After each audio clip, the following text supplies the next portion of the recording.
Jonathan, thanks for joining the podcast today. I really appreciate your making the time in the Thanksgiving week. Thank you for having me.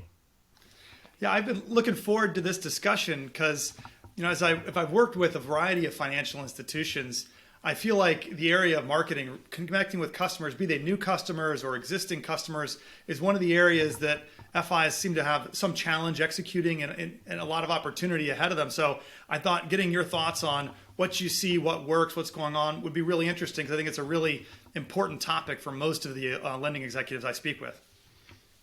Absolutely. I mean, just think about what's happened over the last year, right? As we've gone through the COVID, pandemic, it changed the way that brands and customers engaged. Who are we targeting? How are we targeting? What are those experiences? Can they be in branch any longer? What's the digital experience look like?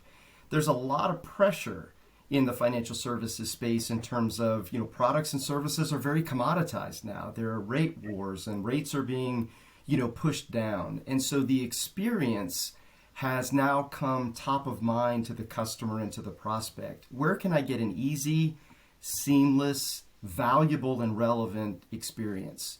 So to support those things, what we typically see is a focus on the acceleration of addressable marketing principles. So what does that mean? This notion that people have very specific identities, interests, needs, behaviors. And those things are really important to not only understand just who to target, but what should that experience look like? So as we look across the financial services ecosystem, we're seeing a strong focus on improving data and improving identity to really understand, we typically say your identity solution and understanding who the individual is only as good as the data that you have connected to that identity and vice versa, right? Your data is only good as the identity that you can connect it to. So we see a trend in accelerating addressable marketing principles and focusing on known identity and connecting all of the data signals to a particular individual to create the right experiences for them. Interesting. I want to ask you about kind of the fundamental activities you guys see, what I might call the blocking and tackling, if there's kind of core things. But I want to start with are there investments you see that are paying real dividends in terms of being able to have access to that identity and that data and connecting it? It feels like the infrastructure technology is one of these areas that is really critical to get right, to be able to execute on that kind of vision.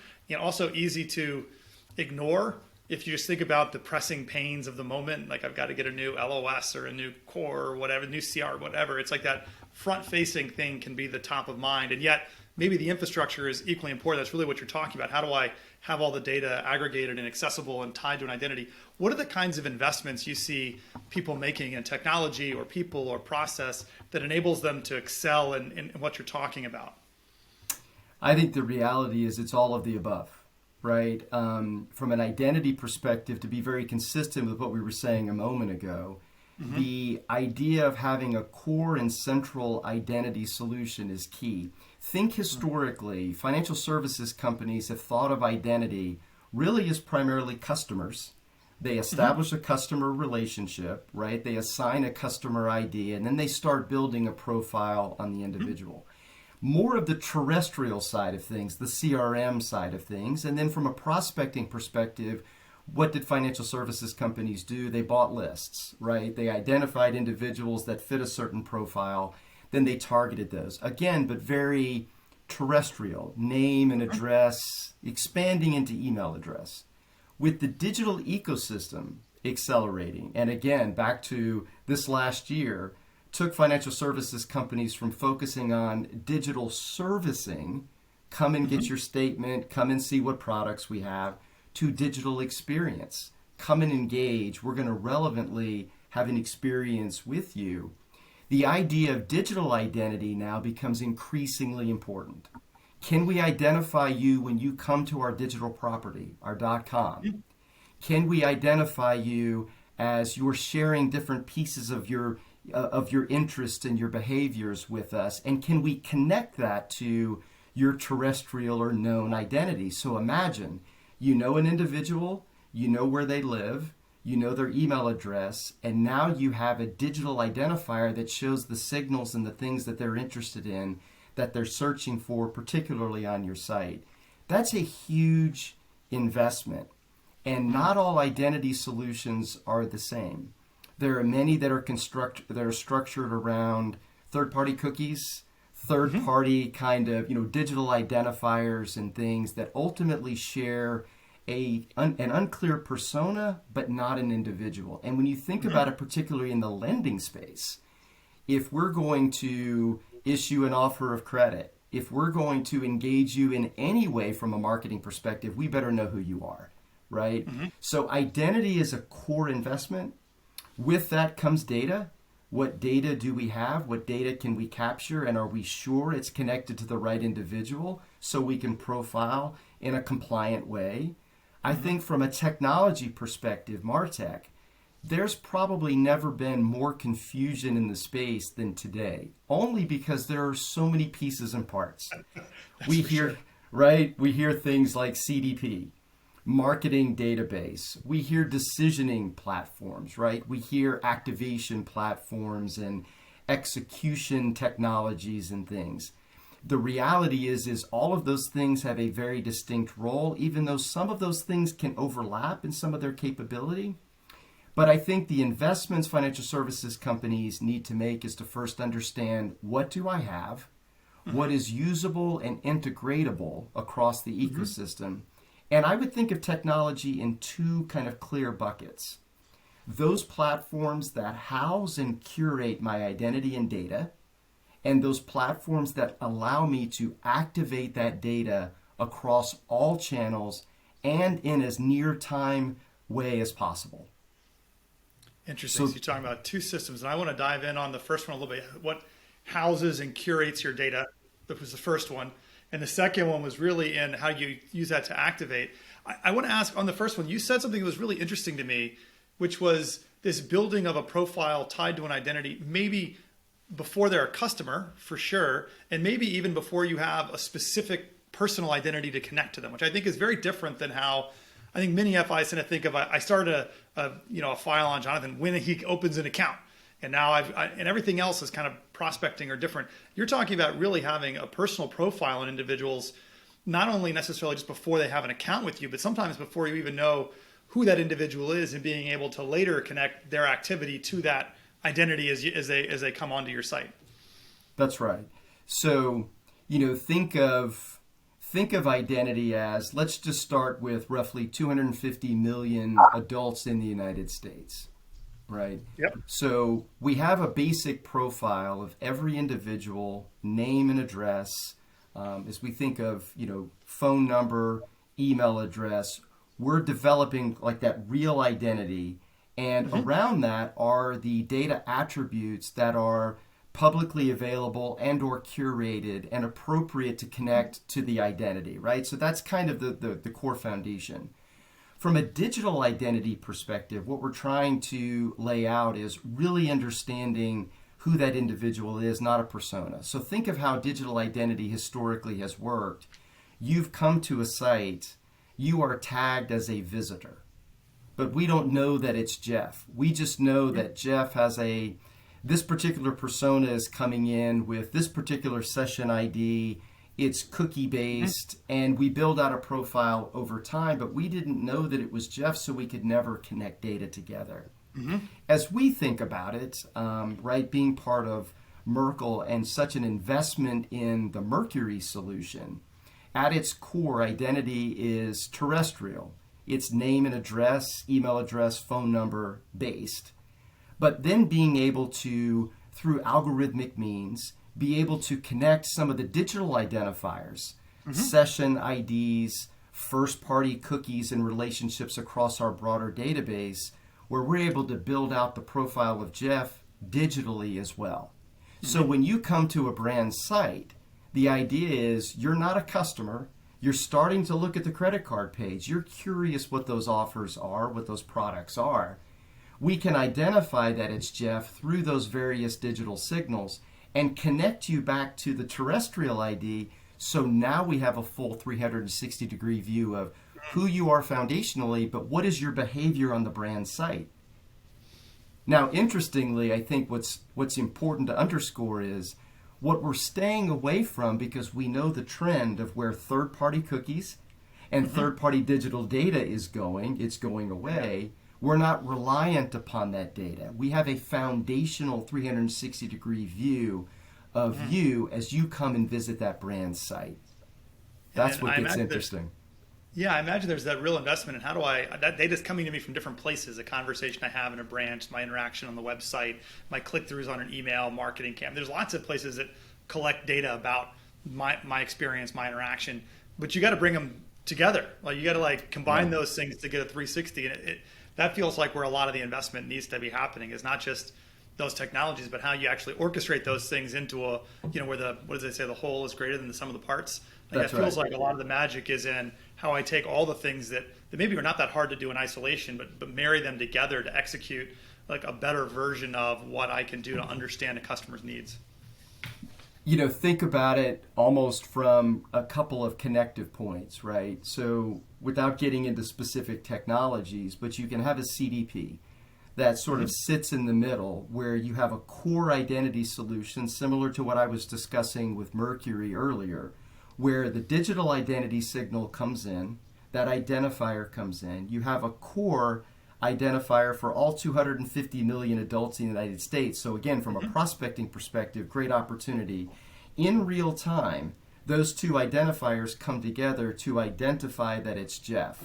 You have the foundational data, you have the site behavior data, and that CDP then can connect with your activation platforms, maybe a decisioning engine to say, my next best action, my next best offer across these channels at my financial services company. So it could be my call center, it could be my site for personalization, and it could be outbound remarketing. Will now be tailored. Not only do I know that it's you, so I've got your name and address, but I can tailor the message, the offer, the content, the imagery even, to you and your segment and your interests. That's where the holy grail, I think, of marketing comes together. Yeah, that sounds, I imagine a lot of the listeners are saying, that sounds great. I got to figure out how to execute that. I want to ask you about something a little different, which was, I feel like I'll put it this way, there's a lot of effort I hear both on new customer acquisition, but also so much of the foundations of the business model for most financial institutions is getting a single customer to transact multiple times with you, right? Very few of our products work well if you come in one and done and you're out and you're gone. That's usually not how the business works. We need multiple transactions. How do you see the kind of focus between application of technology in net new customer acquisition versus what people are doing for the kind of cross-sell and lifecycle marketing for a current customer? I'm really curious how they, where the priority is, if there's a shift and if there's a difference in approach, because those feel like fundamentally different problems that are in some ways both marketing, right? They're kind of the same thing, but they're very different challenges that you face as a business trying to execute them. No doubt about it. They're very different experiences with some similarities to them. Sure. But make no mistake, I think the reality is financial services companies are primarily focused on new account acquisition. It's a lifeblood. It offsets attrition, but it's certainly just the growth mindset of, aligning with their goals, what they've told the street, where they're trying to get over the next, year to 5 years, right? The experiences are different. The acquisition experience is certainly much more top of funnel, right? It's exposing the prospect to the brand, depending upon who the brand is. There's certainly more brand recognition for some financial services companies than others. It's thinking about the channel orchestration of underscoring top to middle funnel experience. And then how do you ultimately convert? Is it a single product acquisition experience? Is it multi-product? Is it kind of a product package? Those things have to be contemplated. Do you see shifts in, if it is a single product, I feel like the historical is my old bias, but DDA, we sell you the checking account and then we worry about the rest of it later. Do you see a shift away from that to either different products being at the fore of the value proposition to new customers, or is it a multi-product? I'm curious what that top of funnel message, what trends you're seeing in that space, because it feels like, I don't know, it feels like the DDA is a very old school way to approach and a very commodity product in many ways. And I'm curious what trends you're seeing and kind of shifts for how people are messaging to that top of funnel customer. It is really interesting. I think that there is a bit of a trend in thinking about enterprise segmentation. So across the financial services company, you have sort of an agreed upon enterprise segmentation strategy that says, are we thinking about it as a product, or are we thinking about it from a group's perspective? What are the interests and how do we stack up? Now, that all being said, the acquisition strategy is still going to be formed around a primary product, but it could be a product journey, right? Think about if you're a small business owner. There's going to be a lending component. There's certainly going to be a checking account component, an accounts payable component, merchant services, etc. If you think about it from the consumer side of things, you're going to package your products up in a way that make more sense to, for example, a retiree than it might make to families with young children, right? But I think historically, the bundling has been a set of services more so than they've been discrete products. Right? If you open up this type of checking account, we want to make sure that we're featuring online statements with you, right? Mobile app banking and those types of things. So it's been a little bit more service oriented. And you may recall a comment that I made a little earlier that I think the pandemic caused financial services companies to move from resting a little bit on digital servicing.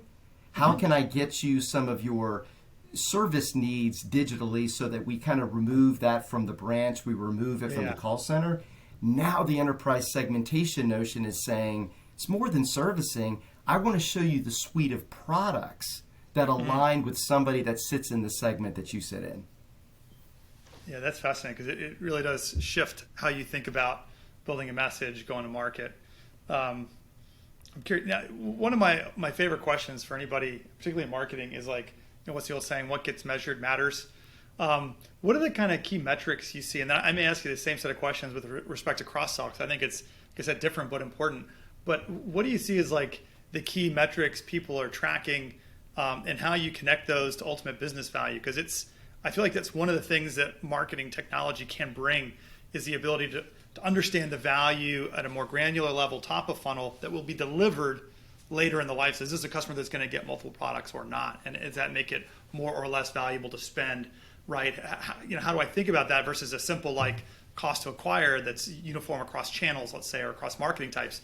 So I'm curious how you think about the right way to measure success and at what level of granularity you can effectively do that, because it can change the way you invest.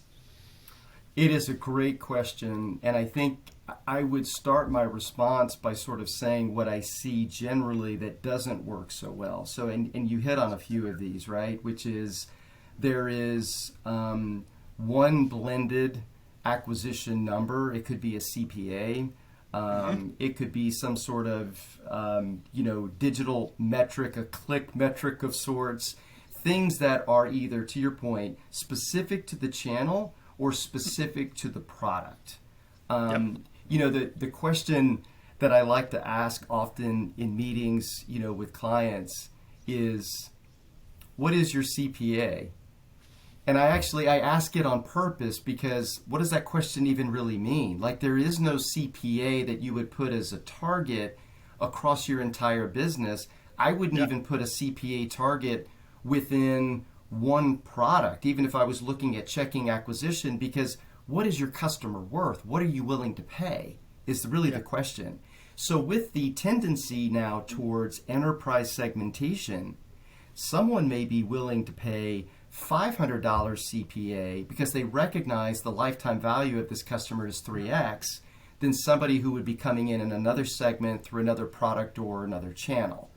So one of the things that I think is historically, missing is many financial services companies really can't define what is the value of my customer, and by segment, kind of starting there. What am I willing to pay for these journeys, for these segments to be onboarded? Then I would say there's also, so even if that, Jeff, is all completely determined and they come to agreement, the mechanisms to do the measurement are not there. So, oftentimes the data, kind of this notion of going back to addressable principles. Often the data gets broken up. You have some aspects of the journey, of the acquisition journey, that are people-based and can be measured to a known identity. Then it gets lost somewhere in the journey. The customer or the prospect visited the site, or they went through a digital journey, and that customer or that prospect was lost. So you're actually not able to connect the full part of the journey in the funnel.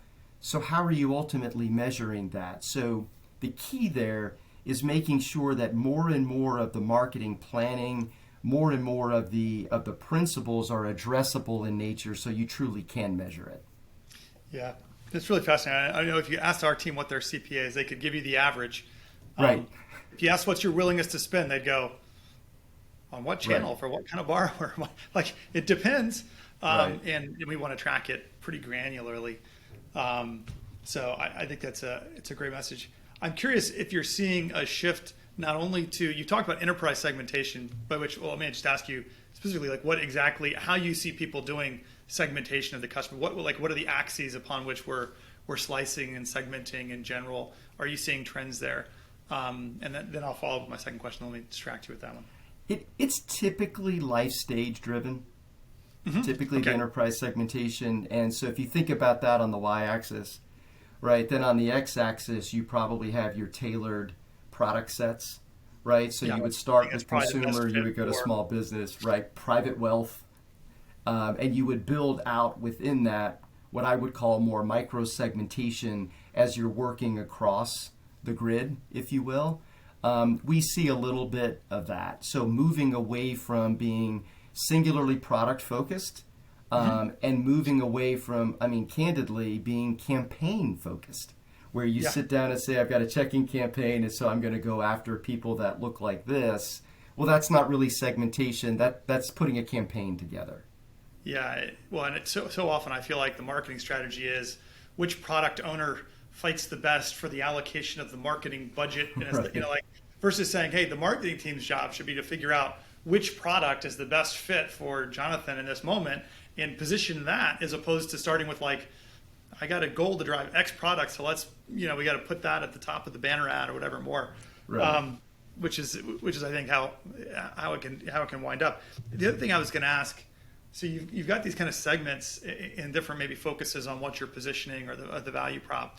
But as you look at, one of the biggest challenges I see, and we face this at Upstart, and I'd say it's one of the hardest things to solve, is like most of my customers interact with me on multiple marketing channels. And I've got to then think about, if I send them a direct mail and I showed them 2 ads on Facebook and they did a Google search and then they came through a remarketing ad, how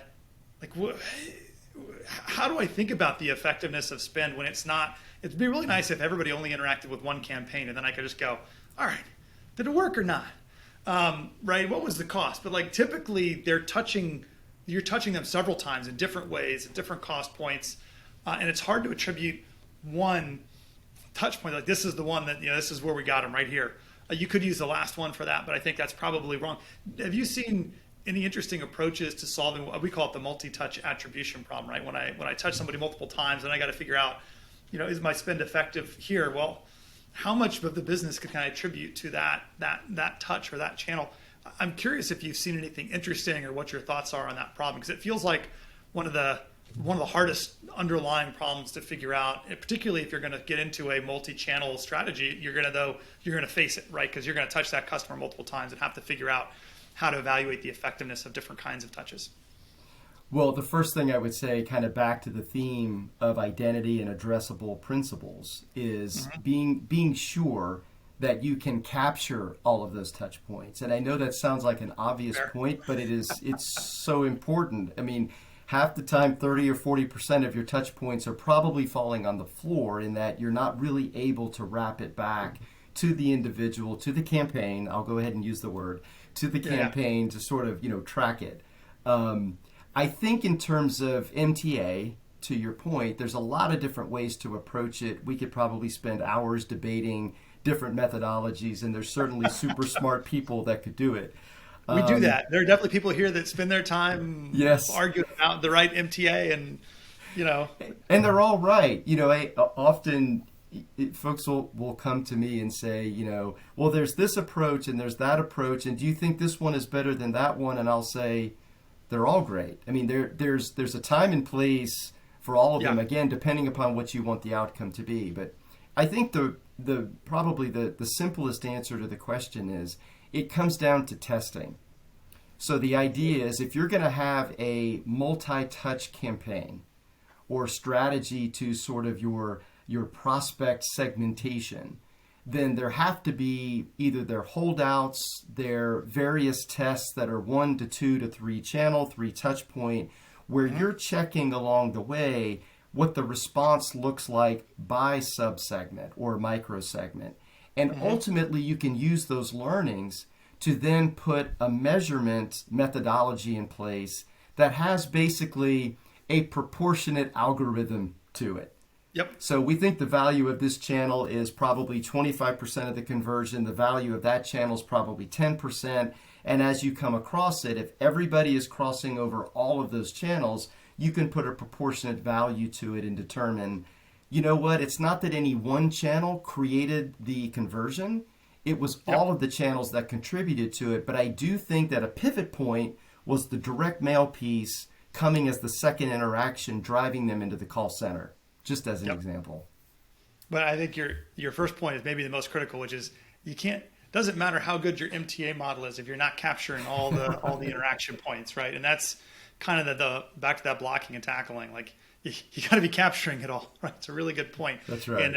And then you got to be able to connect them together and go, hey, this is Jeff, and I know that we actually interacted with them in these 5 times in these 5 places with these 5 messages, and like now I'm in a position to actually ask the question, which of them mattered. But the first thing I got to do is to know that that's the journey that Jeff took with us, and I think that's where a lot of that investment sits. And I would generally say like any MTA model is going to be pretty good for you if you can actually put all the different channels and campaigns into it. Then that's the key starting point for any of it.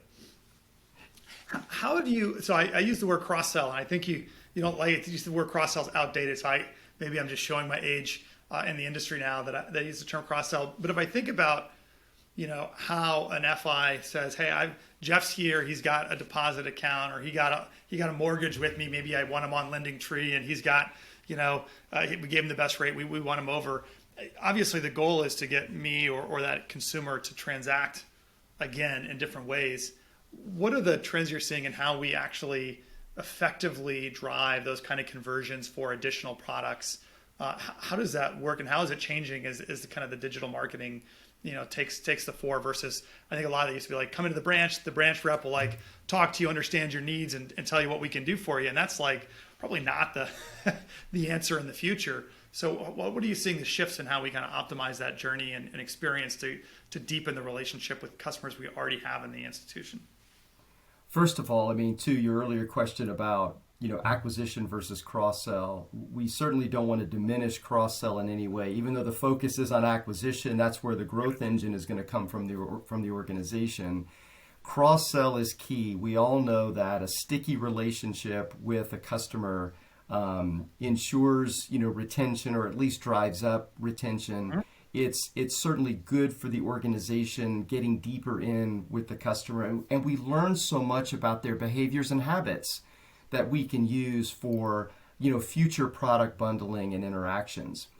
I think what I see in the space changing a little bit is cross-sell, and I think you nailed it perfectly. Historically, cross-sell was the branch person, the call center representative, basically looking at a list and understanding, okay, the customer has this with us today, and I've got this connected on my list. I'm going to ask them about this. This is an easy sale. I can talk about savings.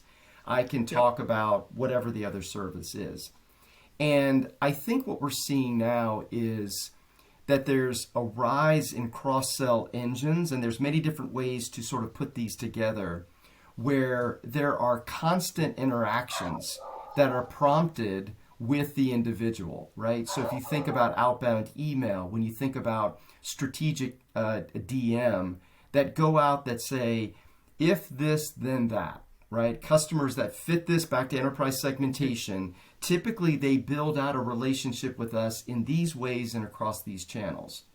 But I'm going to add one additional twist to that, which is we are seeing the rise of AI in cross-sell, right? So, in our space, we talk about it as decisioning platforms. You're familiar with many of them, whether they be Pega. Sure.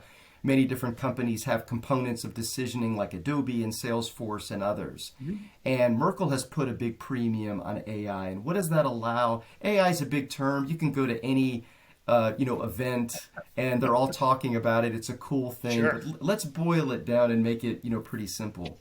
What AI allows us to do is make meaningful decisions based upon not only the profile of the customer, all the things we talked about earlier, but the current interaction that the customer is making. For example, if the customer just had their credit card declined and they are upset and they run into the branch or they call the call center or maybe even they're texting in, through the mobile app, whatever, the last thing they need is a cross-sell offer that comes out. We have to understand the context of the interaction and serve the relevant need of the customer in the moment.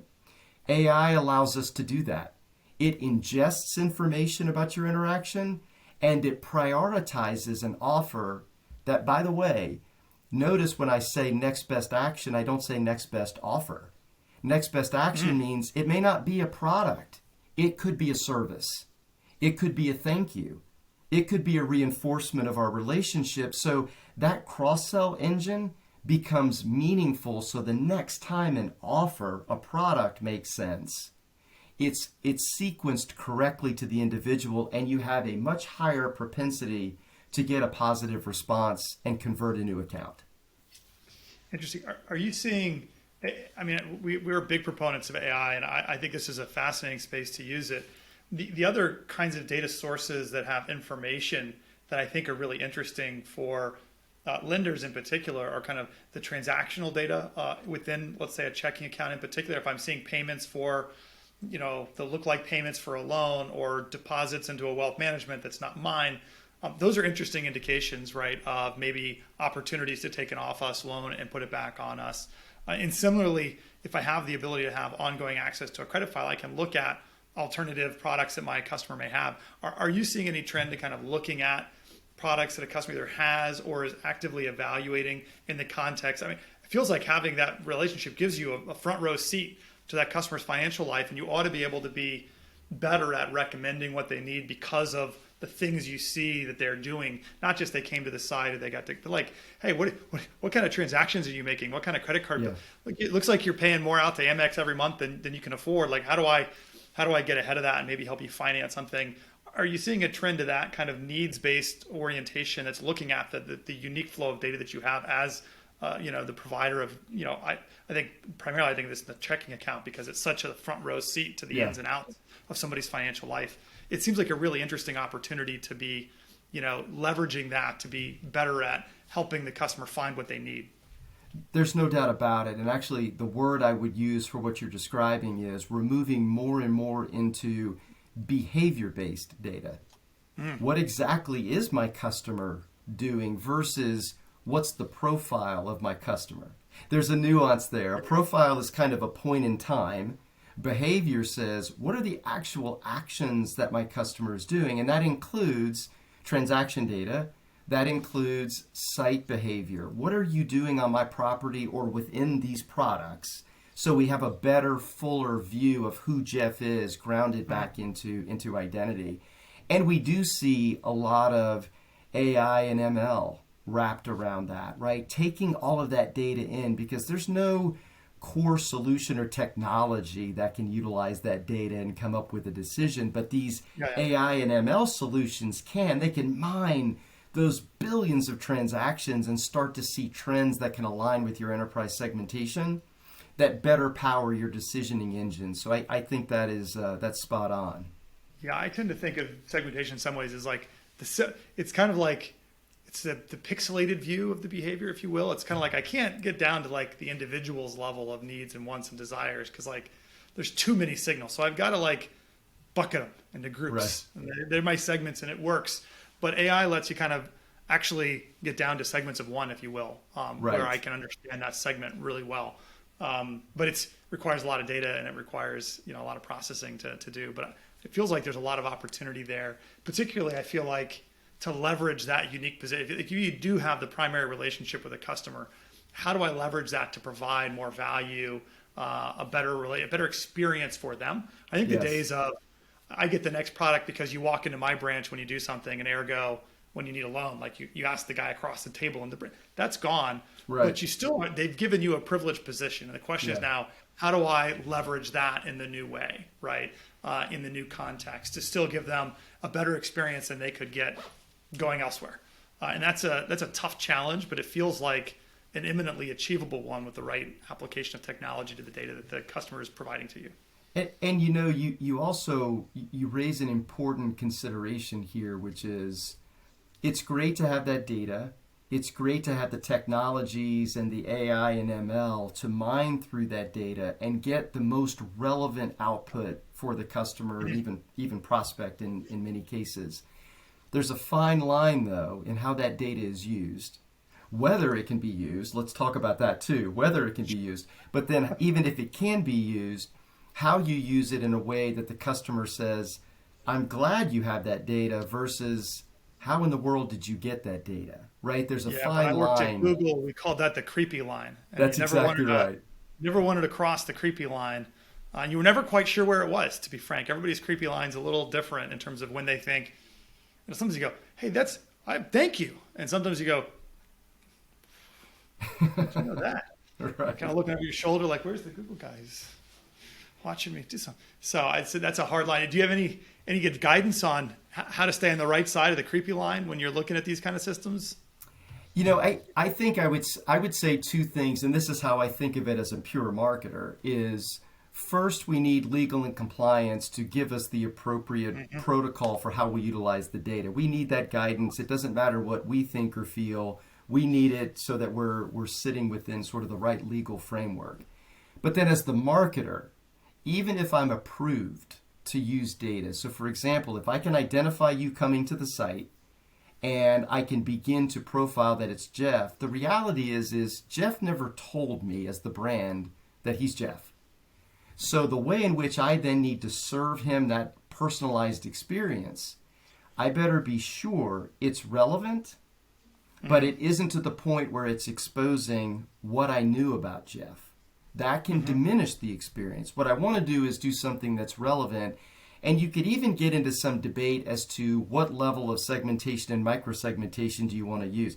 How close to the pin do we want to get in understanding, yesterday Jeff did these things, so we're now giving him this personalized experience on the site, versus generally speaking, Jeff is moving into this type of bucket, this recent activity. So we think there are two options here for that next experience for him.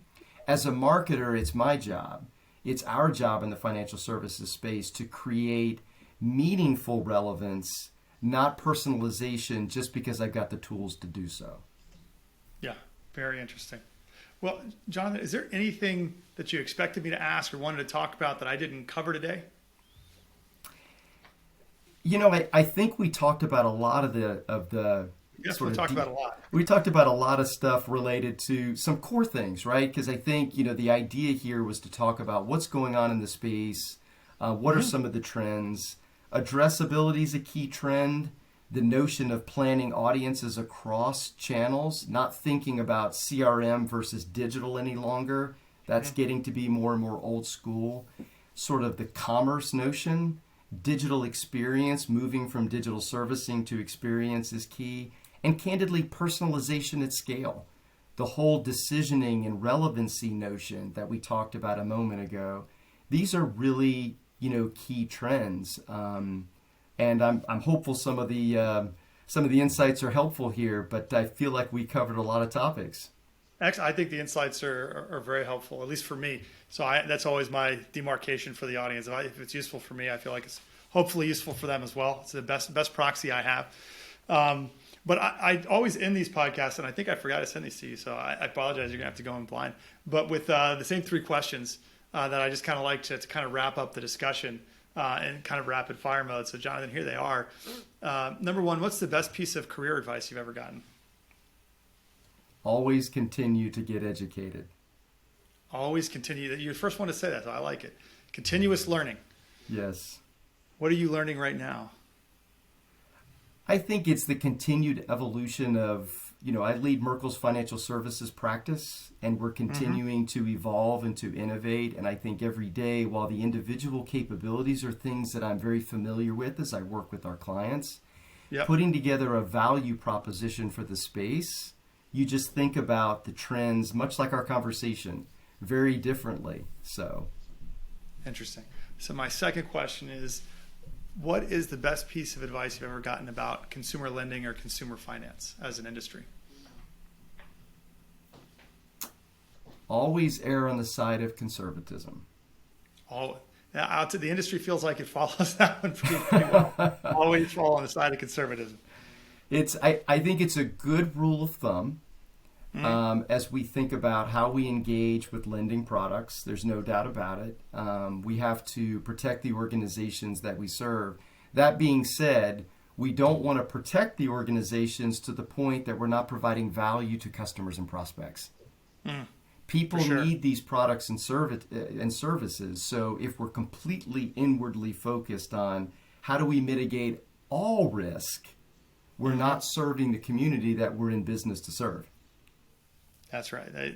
Keeping the consumer at the front of your mindset, and how do we not just think about, protecting the institution, but serving the customer, I think is always a good. So always err on the side of conservative. And my last one is, do you have a bold prediction it doesn't have to be marketing, technology, or financial services, but a bold prediction for the future? Something I can hold your feet to the fire and want to bring you back in a year.